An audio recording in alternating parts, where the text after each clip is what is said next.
Hello and welcome. I'm your host Will. In our last video on the Boys Verse, we talked about some things that didn't make the cut from comic to TV show. And in this video, we're gonna talk about a couple more things. Specifically, a couple of superhero groups that didn't make the cut or were watered down.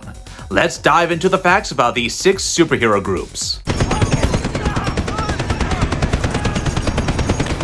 A disclaimer for you early on, but this one's gonna be a bit of an uncomfortable watch. Here's why. I know many of you, myself included, love watching The Boys, right? The edgy villains, the slick heroes, and most definitely, the unhinged superhero teams too. But what if I told you that whatever you've seen up till now is only the tip of the iceberg? Yes, you heard that right. Many of the superhero groups never even got the chance to be shown in the Amazon series. And if they were so watered down that they completely overlooked the parts they were most known for, which were very questionable, to say the least. Anyway, I'm not gonna continue with the build-up anymore after that. So, buckle up, and allow me to introduce you to today's video.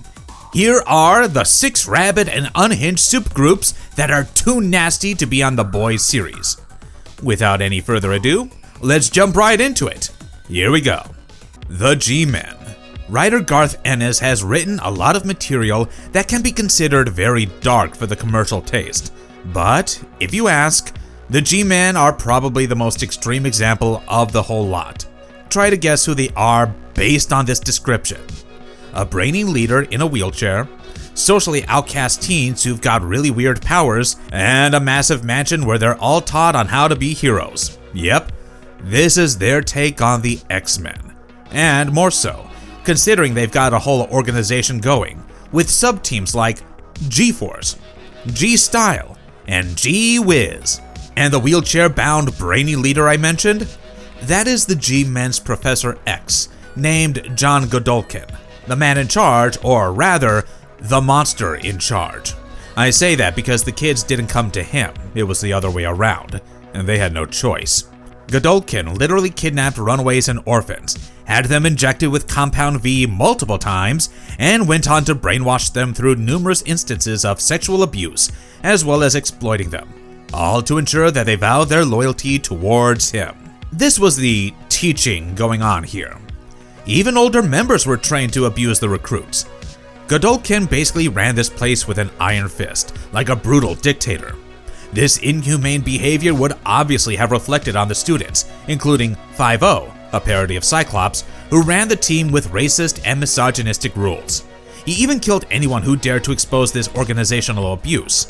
Many consider him worse than Homelander, which even I don't disagree with. As time went by, there was a moment when Vought America eventually understood that Godolkin and his G-Men were like a ticking time bomb disaster for their PR. But they didn't decide to fire the whole group, and instead made a dark decision of their own. Vought had James Stillwell send the orders to assassinate every single member of the G-Men franchise, thus marking an end to their career. And this whole story sums up pretty well the kind of entries we have coming next in our list, because this G-Men saga seems like a line that even the boys would be unwilling to cross. Payback. Next in store, we have a team that has actually managed to make its way into the show. In Season 3, you may have seen them. They are Payback. But as I mentioned earlier, the ones that did make an appearance were watered down. This is one such example.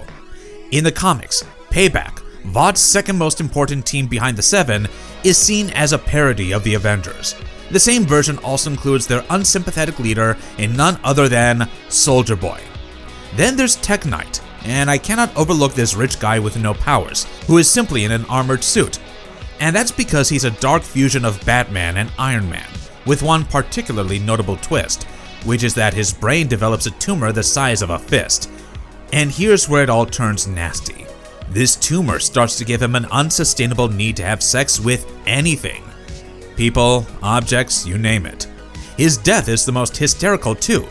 He hallucinates that he saves the Earth by having sex with an asteroid, but actually, he's only struck in the head by a wheelbarrow full of bricks. There are other weirdos on the team too. Crimson Countess, based on Scarlet Witch, Swado, an Ant-Man parody, the TNT Twins, Mindstorm, Eagle the Archer, and lastly, a name who the fans of the TV show would be pretty familiar with: Stormfront. Yes, the same Nazi from the World War II era.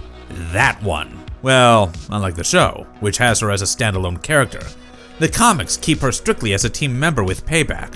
Regardless, as far as this Supe group's legacy goes, for the TV show lore, it is merely left to be a moment in Soldier Boy's backstory and not explored enough that more people would finally understand why comic fans like me find them so damn weird. The Scorchers. On to our next entrant, and it is the Scorchers. And we're back to a team never mentioned in the show, which I find better, you know? If you want to adapt them properly. Anyway, this is a supergroup built entirely around public spectacle, controversy, and sex appeal. Vought masterminded this group to get to people who think the Seven might be too boring and corporate-ish. But in this reality TV of a supergroup, there are only 2 members who have any real strength. But what they're good at is making headlines, and almost always for the wrong reasons. For partying, for fighting dirty, and for performative heroism. In the comics, we see that Billy Butcher ends up drugging the entire team, decapitating them, and setting their headless bodies around a Thanksgiving dinner table filled with blood.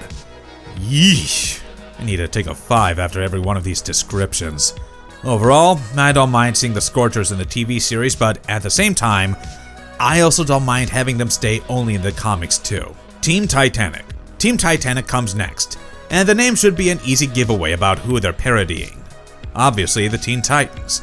But honestly, to describe them in the shortest description possible would have me saying that they are the most pathetic superhero team ever put to page. Just a bunch of silly fans doing dark comedy skits and making a satirical action flick. That's who they feel like to me. Half of the group dies in the first real fight, at the hands of Frenchie and the female. Gum Chum, a member whose name should have you invite them to perform at a kid's birthday party, has a superpower in offering gum to people. Even in the battle I just mentioned, he was seen offering gum to Frenchie, while his teammates were being literally obliterated around him. Then the others in the group include the likes of Muzzletov, a Zatanna parody, Dry Hump, a joke on Cyborg, and Starlight, who's a mockery of Starfire. But Vought's intentions look crystal clear with the way they have always used Team Titanic, and that shows how much they only care about their own media coverage and making a buck or two from merchandise, even if that comes at the cost of putting underqualified supes in deadly scenarios. The Amazon series is yet to use Team Titanic, but honestly, where would you find meaning in having them when their purpose itself is considered meaningless in the first place? Super Duper. Alright, enough with the nasty teams and the doofus groups and what have you up till now. Here we have a genuinely good superhero team in the entire comic series in Super Duper. A loose parody of the Legion of Superheroes, this is a little group from New Jersey, consisting of low-level teenage supes with broken powers. They are all naive and earnest people who even rescue cats from trees. Auntie Sis, the leader with no powers, believes her goal is to ensure the safety of the kids. And that's it. All of this is just incredibly wholesome. But, sorry to burst your bubble, it gets nasty now. In comes Malchemical. Vought, being as nefarious as always, reassigned him to be Super Duper's new leader after he was kicked out of Team Titanic for sexually assaulting Starlight after shapeshifting himself into her boyfriend, Jimmy the One. He didn't go to jail and was instead told to be the guy in charge of vulnerable, good-hearted teenagers who he terrorized for his entertainment and repeatedly referred to them with slurs and derogatory terms. Nevertheless, Super Duper is what I believe to be the true potential of superheroes if the system had never weaseled its way to make money off of them. I mean, just look them up and tell me I'm wrong. The only team that Billy the Butcher refused to even lay a hand on, and also the same ones who were deemed to be the only innocent supes by Huey Campbell after he had gone undercover and bonded with them. So, can a little glimmer of hope through Super Duper make its way, even with a mere mention onto the TV series? Personally, I definitely hope so. The Avenging Squad. The last name on our list, but surely not the least. Here we have Vought's very first premiere superhero group, the Avenging Squad. So, before there was the Seven, Payback, or any of them, there was this lot. Created at a time just after the end of the Second World War, the Avenging Squad was kept a secret by the government as highly untrained test subjects to be experimented on with Compound V. Most of the members died in outrageous ways, and even though the comics don't delve deep enough into the individual backstories, it's still important to know their historical context for the sake of understanding one of the earliest examples of Vought's nefariousness. The Avenging Squad happened to be the time when Vought could successfully prove a way to monetize and control superheroes as mere corporate assets. I personally, and most strongly, believe this to be one such missed out Supe group that should have been mentioned long ago in the Amazon series. The Avenging Squad is literally the first tryout in Vought's history. So being the highly successful, yet diabolical, greedy bloodsuckers they were shown as in the current timeline of the show, it would have been so much more interesting for the unfamiliar viewers. And that's all we have for you today.